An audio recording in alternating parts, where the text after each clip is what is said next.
This is Democracy Now!, democracynow.org, the War and Peace Report. I'm Amy Goodman in Los Angeles with Juan Gonzalez in New York.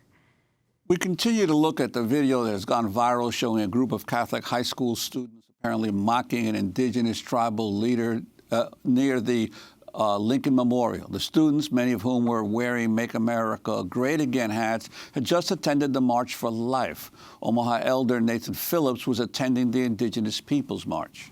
We're joined now by Chase Ironeyes, activist, lead attorney for the Lakota People's Law Project, spokesperson for the Indigenous Peoples March. Thank you for joining us from South Dakota. You just came back from Washington, D.C., Chase. You were there. I mean, this was the end of the march, well after, but you witnessed what took place.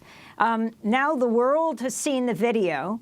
And some have said, well, this whole story changed once the young man in the video, who is smiling in front of Omaha elder Nathan Phillips, once he issued a statement saying that he was not hostile, he was trying to defuse the situation. Chase, can you describe what you watched, where you were standing?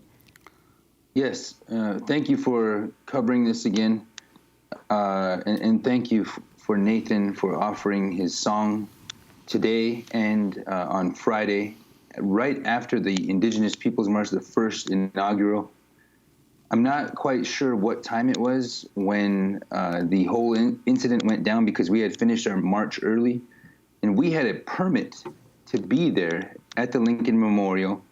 It would have ended around 5 o'clock, so it would be interesting to look at the time frames. Nonetheless, where the indigenous singers, including Nathan Phillips, including Raymond Kingfisher, and about 4 other supporters, I mean, they were very small in number, and they were closing out the ceremonies, because I was standing right there near them waiting for my daughter, who was at the top of the Lincoln Memorial. Now, at the top of the Lincoln Memorial, it's a good 100 meters away from where Nathan Phillips was, and even where the Black Israelites were. The Black Israelites were just trying to offend any and everybody who came within earshot of them.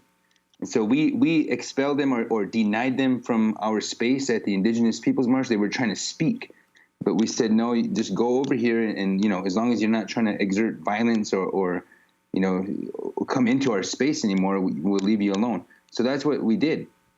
And you got to realize that the Black Israelites and the Native people were at the bottom, the very bottom of the Lincoln Memorial. The MAGA swag hat wearing kids who were attending a different rally. Here's 100 or so frenzied young men who are attending a rally to deny women the right to assert sovereignty over their own bodies. They were brought there by the Covington Catholic Church. They were all donning their little MAGA swag hats. And the truth is, they were roaming around there for a long time. I don't know how many minutes, but the new video surfaced of the Black Israelites, doing what they did and offending everybody they possibly could. But other video also surfaced showing the MAGA swag kids verbally accosting passersby, women, others, appropriating the haka dance and so forth. And if there was drone footage possibly of a 100-foot view, you'd be able to see that the MAGA swag kids, the Covington Catholic kids, invade the space of where Nathan and the Black Israelites are standing. And so they come closer to the Israelites and are there being disruptive, being very loud. It's a very tense situation. When they get closer, I move away. I actually moved away from close proximity, because I was honestly concerned for my own safety. And at that time, I did not know where my daughter was. But now you have PR firms, you have people trying to spin this each and every way, even in mainstream media.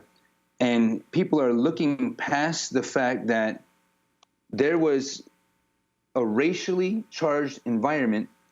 You have young kids who are representing the President of the United States, Donald Trump's campaign slogan, "Make America Great Again." We're in a country where Native Americans, or the original civilizers, tribal nations, however you want to term that, we have to occupy a certain space in the American imagination, the Western imagination.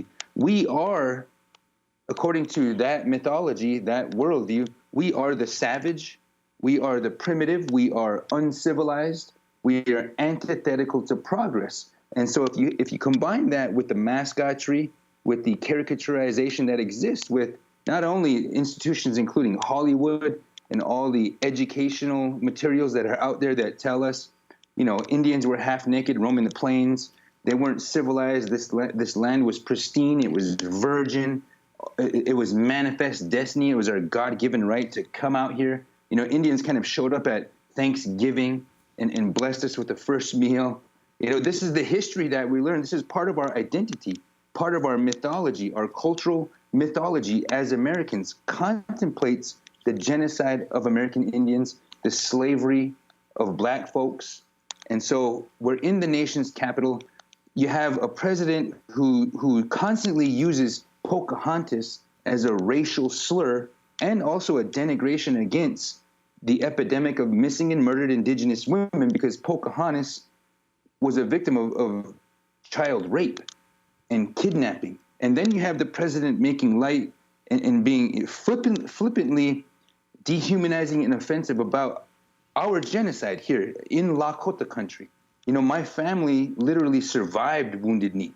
And so when he says the things he does, he gives license to young, impressionable minds. And though, through all this spin, our elder, Nathan Phillips, sought to offer his song, his prayer, his peace to prevent a violent situation. Chase, we don't have much time. We don't have much time, but I wanted to ask, you were there, you saw all the students there from the Kentucky Covington Catholic High School.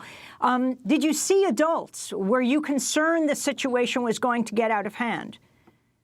I was very concerned that it was going to get out of hand. It was like a tinderbox. There were so many youth jumping up and down, jeering. It was a mob frenzy. They were ridiculing. They were exhibiting nothing but contempt and scorn for one of our elders who was offering a peaceful and prayerful song. And I looked for adults. If they were there, they were wearing MAGA hats too and encouraging this delinquency that these young people, and I'll give him that. When I looked at them, I saw young children, impressionable young spirits and minds who need right now, at this time, rather than fight over all the spin and all the angles and facts and controverted everything, we need the adults in the room. That includes our elder Nathan Phillips. That includes the Archdiocese of the Covington Catholics. That could potentially include Pope Francis. Donald Trump is tweeting about it. We have a very special and tremendous opportunity to let the Spirit guide the political, racial, social discourse that we're engaged in here in the fight for the heart and soul of our country right now. Chase Iron Eyes, I want to ask you, you're talking about the importance of adults stepping up. There are now two Native American women in Congress who weighed in on what happened. Can you talk about the importance of their being in the new Congress? Yes, well, we don't have to convince them that tribal sovereignty is a good thing, that missing and murdered Indigenous women need to be tracked. They need their voice amplified. We don't have to educate them of how the patriarchy objectifies and oppresses females worldwide. We support them in ending the government shutdown. We support AOC, Alexandria Ocasio-Cortez, enforcing a Green New Deal. We feel that as tribal nations, our Green New Deal is a million years old. And we're glad to see more than 100 new women in the halls of Congress, completely changing the energy and the dynamic. As you can see, some of those forces are trying to, quote unquote, rein in AOC, Alexandria Ocasio-Cortez. But now more than ever, we here in tribal nations on the streets, on the res, at the grassroots level need to be as loud as we can, project as much positive force as we can so they know that they can be as bold as we know they want to be. Chase Iron Eyes, we want to thank you so much for being with us. Activist, lead attorney for the Lakota People's Law Project, spokesperson for the Indigenous Peoples March. This is Democracy Now! When we come back in 30 seconds, the heartbeat of Wounded Knee. We will speak with the author, David Treuer. Stay with us.